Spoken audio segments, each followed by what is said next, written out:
యువకులు ముందు రావాలండి. యువత ఇవాళ పెడదలో పట్టేస్తుంది అన్నమాట. రకరకాలైనటువంటి దురవ్యసనాలతో ఎంత అజ్ఞానం, చెప్పేవాళ్ళు లేరు.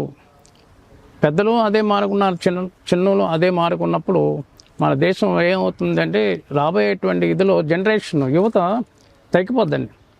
ఇప్పుడు చైనా, ఇతర దేశాల్లో, రష్యా ప్రాంతాల్లో యూత్ తగ్గిపోతుంది. ఏజ్డ్ వాళ్ళు ఎక్కువైపోతారు, పెరుగుతున్నారు.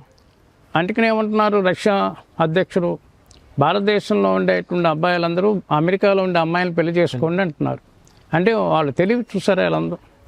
ఈ రాను రాను మన యూత్, మన మార్గం, మన సంస్కృతి, మన సంప్రదాయం, మన ఆచారాలు మనం తీసుకోకపోతే మన ధర్మానికి సంబంధించిన విషయమే తెలియదు. ఇవాళ ఫర్ ఎగ్జాంపుల్ రాముల వారు దేవాలయ నిర్మాణానికి నాగలతో దున్నాలి అని అంటే నాగలతో దున్నం ఏంటండి అంటున్నారు పండితులు కూడా. అది శాస్త్రం ఉంది కదా, మనం చిన్నగా అది ప్రారంభం చేద్దాం, మనం చూసి ఇంకోళ్ళు నేర్చుకుంటారు కదా అని వాళ్ళ ఆ ప్రారంభం చేశాం. అంటే ఇదొక ఉదాహరణ అన్నమాట.